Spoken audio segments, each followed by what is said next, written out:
Hi children, this is Lakshmi Aravinda. Today we are going to see about the Euclid's geometry part 2. In the last part means in the last video we already had seen that what is a geometry and what all the inventions made by our ancient mathematics regarding the geometry and what all the inventions and who is Euclid and what all the axioms means main axioms and postulates defined by the Euclid each and everything. Now in this session we are going to see that equivalent versions of Euclid's fifth postulate. First we will remember what is the Euclid fifth postulate. Do you remember children?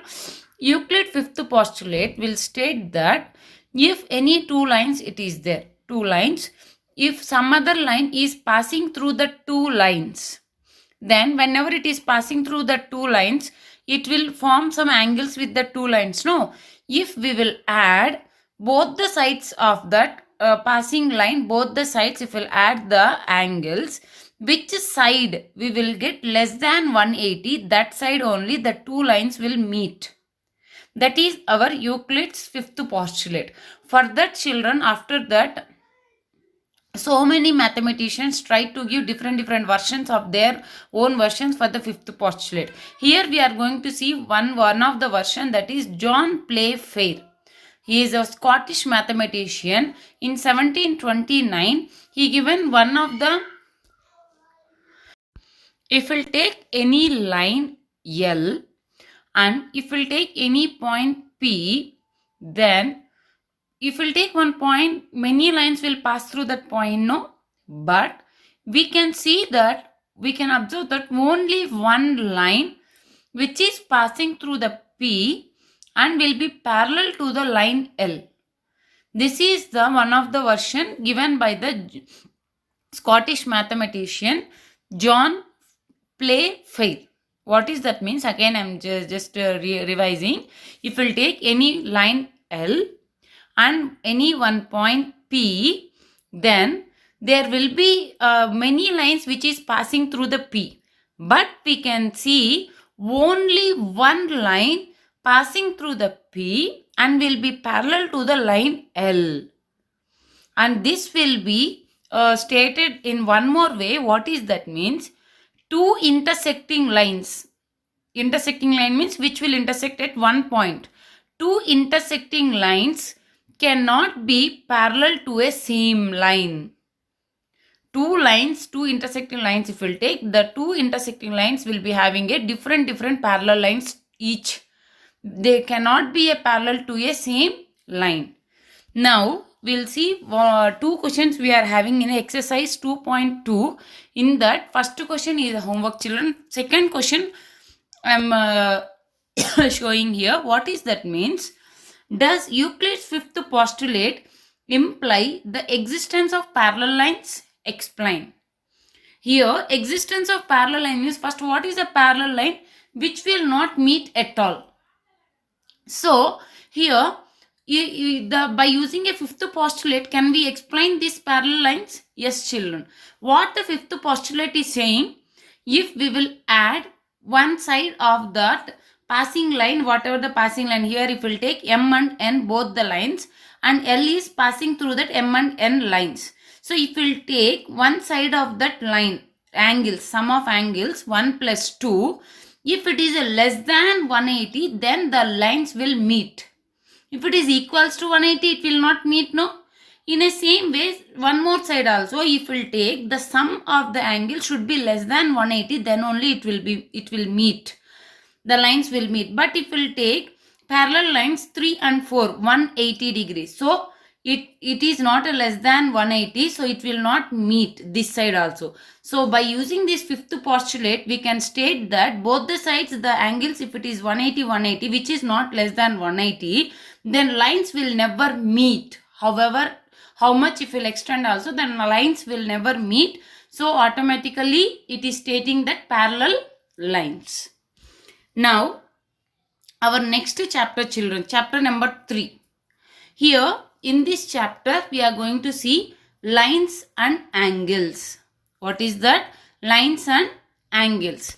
Here first basic things, what and all we are having in a lines and angles means, First one, line segment.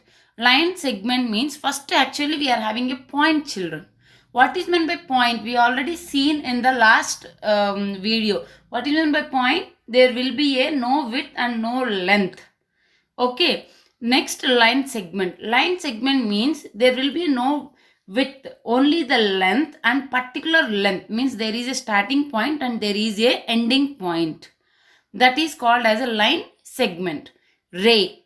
Ray means there will be a starting point but there will be no ending point at all. It can be extended in one way indefinitely. And straight line. Straight line means both the sides it can extended indefinitely. Then that is called as a straight line. Next, angle. What is meant by angle means if any two lines will intersect at one point, then it will form an angle.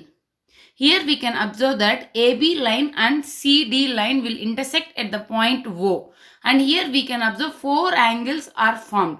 Only one angle I am showing here. AOD is one of the angle. And angle will be denoted by using this symbol. Here you can see at the last line the symbol, angle symbol.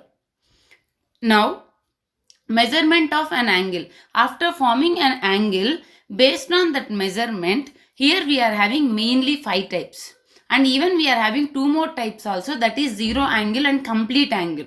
Zero angle means there will be no angle at all. Zero will be the angle, and 3 complete angle means if the angle is 360 degrees exactly, then it is called as a complete angle. Apart from the 2 angles, here are the 5 angles which we are having. Here, first one is acute angle. What is meant by acute angle means if an angle is below 90 degrees means 0 degrees to 90 degrees means greater than 0 and less than 90. Then we will call it as a acute angle. If it is a 90, we will not call it as acute. Less than 90 means till 89.999. Till that angle we will call it as a acute angle. Next, right angle. If it is exactly 90 degrees, then we will call it as a right angle. Next, complementary angle.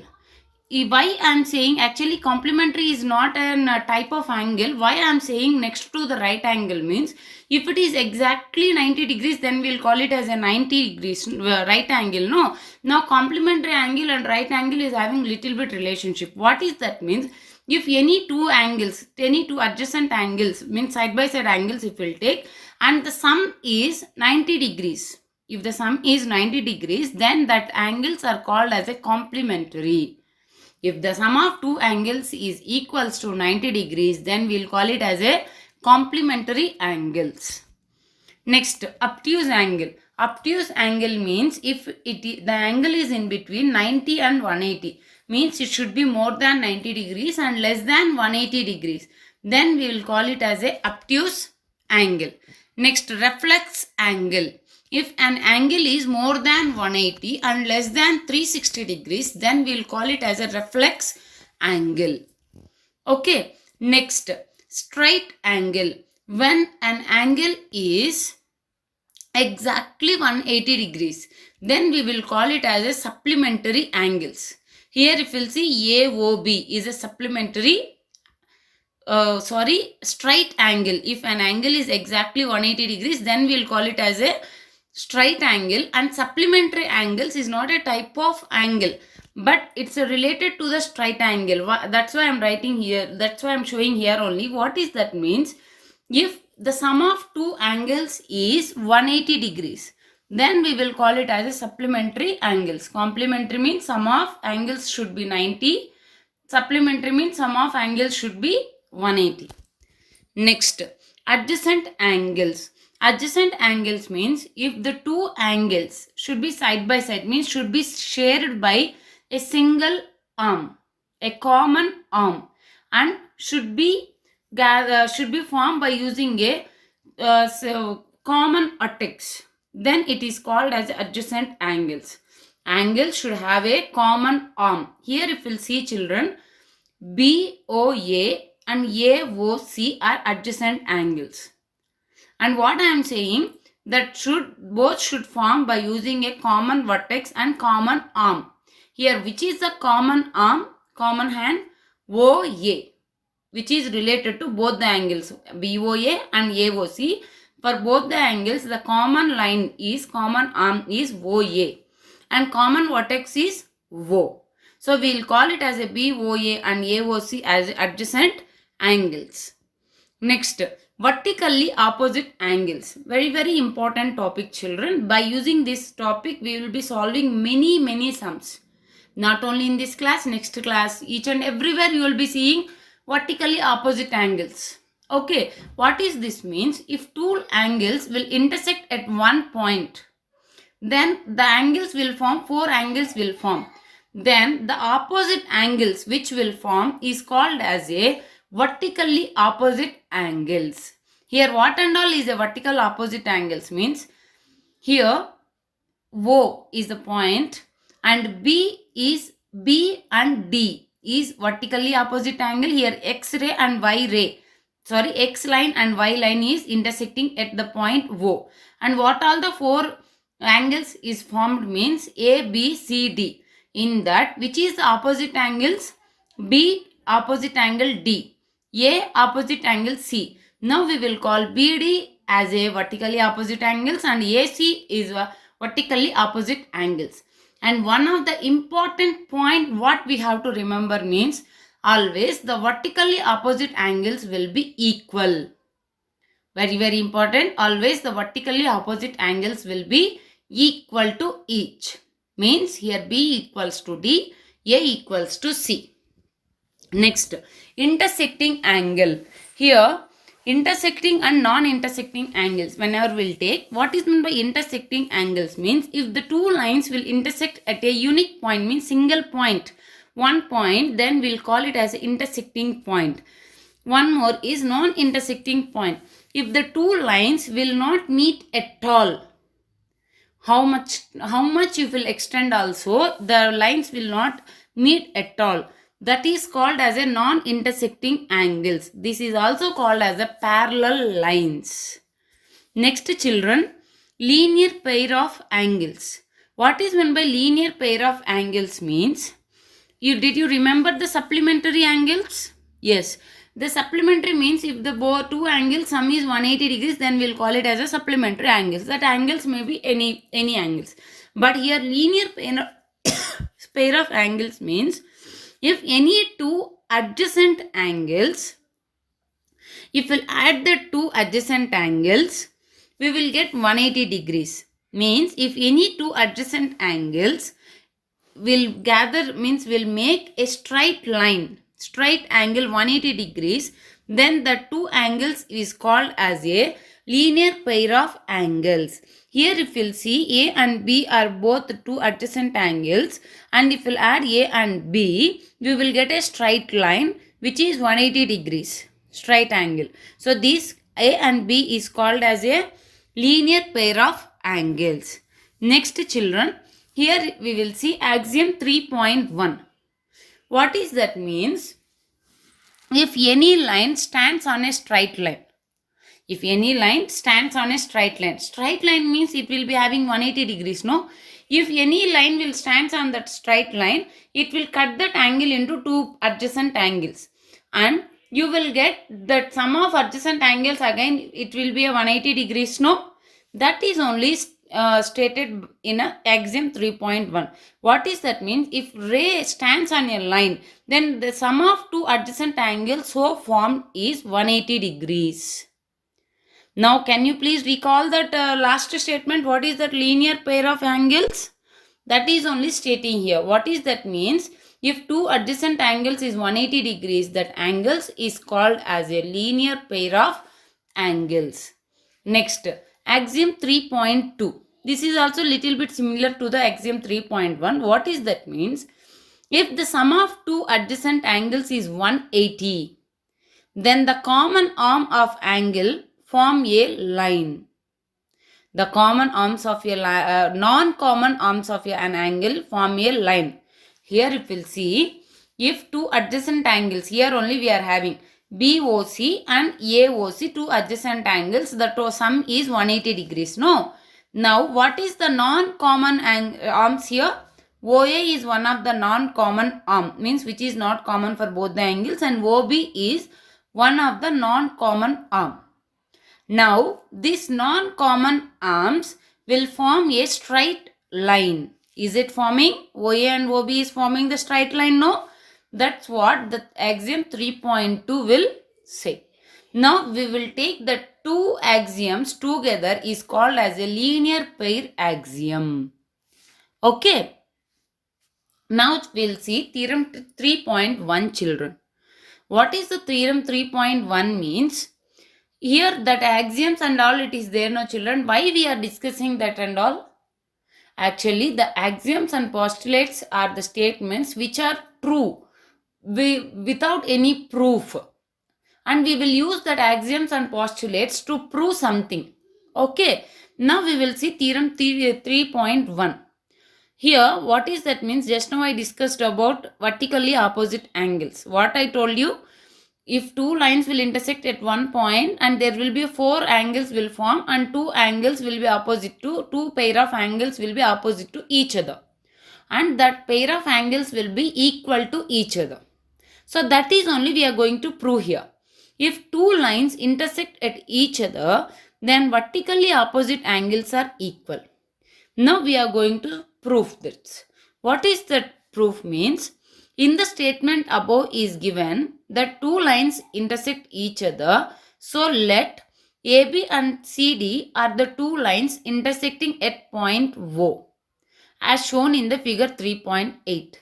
They lead to two pair of vertically opposite angles, namely angle AOC, angle BOD, angle AOD and angle BOC.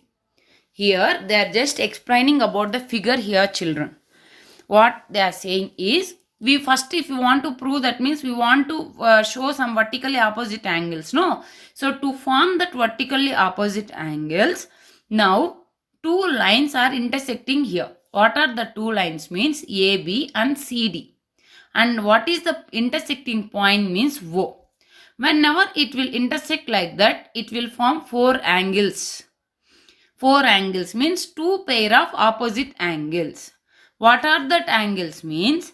Here angle AOC, which is opposite to angle BOD, and angle AOD, which is opposite to angle COB. These are the four angles. And now what we have to prove means that angles, opposite angles should be equal. So what we have to prove, children? What are the opposite angles here? Angle AOC should be equals to opposite angle. What is here? Angle BOD. So we have to prove first angle AOC equals to angle BOD. And what is the one more pair of opposite angles?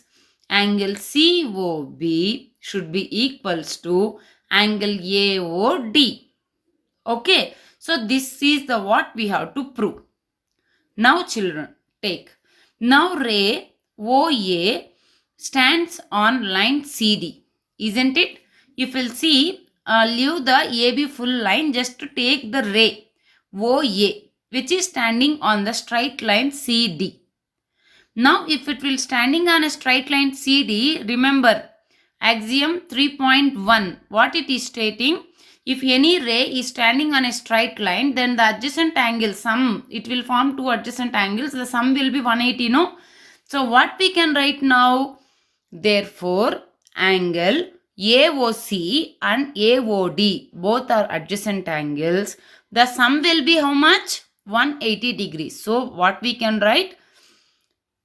Angle COA plus angle AOD is equals to 180 degrees. Next, in a same way, take AOD and BOD, where it is AOD and BOD. That angles also will be 180. Why?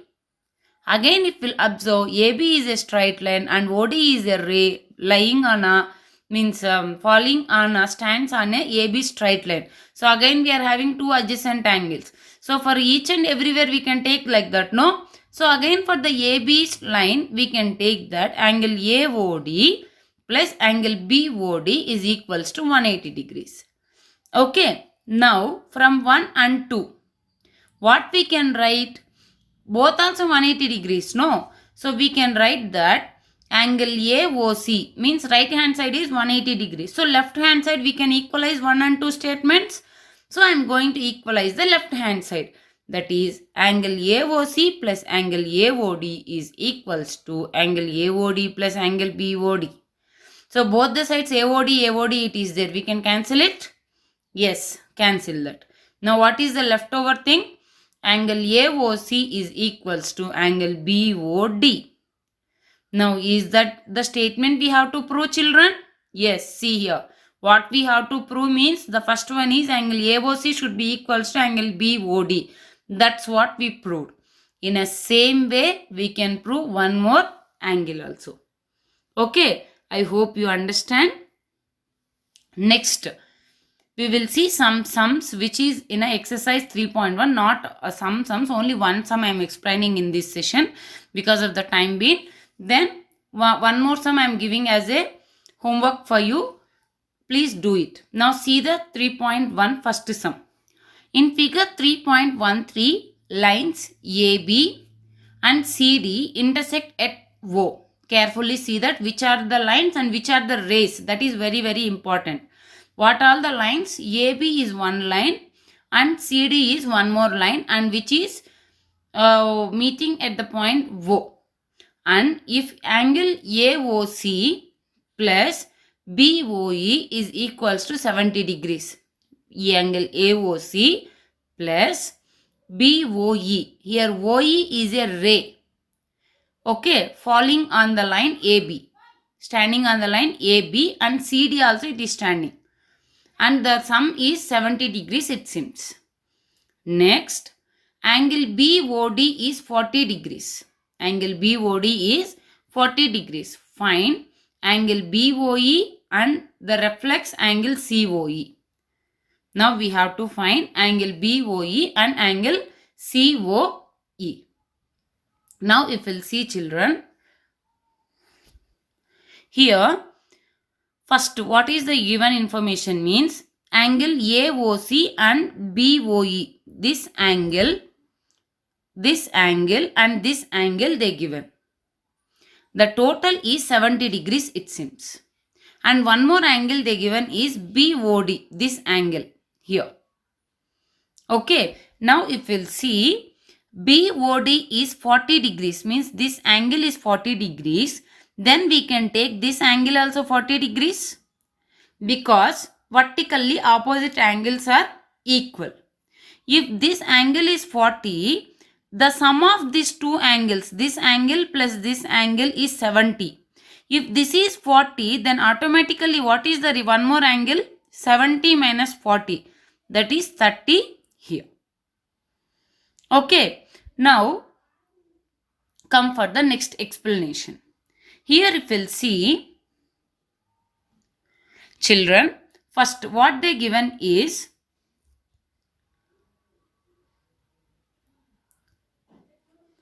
angle B, whatever I explained here, that only I wrote here, children. What is that? Angle BOD is 40 and angle BOD is 40. Because of this 40, this also 40. And from the given information, this is this and this is 70. So automatically this will be 30. Now if we'll come for this AB straight line. Here AB straight line. The sum will be 180, no? The sum will be 180. And if this is 40, then what about this? This will be 180 minus 40. That is 180 minus 40, 140 degrees. So that's what here I explained. Next one, children. What we have to find actually? The reflex angle COE. Where is COE? Here COE. This is the angle we have to find. So COE is a combination of COA and AOD and DOB and BOE. If I'll add this all, we will get that reflex angle. So to get that reflex angle, I am adding this. You already know that is COA is 40 plus 140 plus 40 plus 30. All together if we'll add, we will get 250 degrees. That's it, children. Okay. Okay, children. I hope you understand. And here is your practice time. First one is, please give one more rewrite the Euclid's fifth postulate in your own way. Okay. Next, second question is from the 3.1 second question. I hope you will do that, and please send me the answers within a week. Thank you, children. Keep learning. Stay well, stay safe. Lakshmi Aravinda.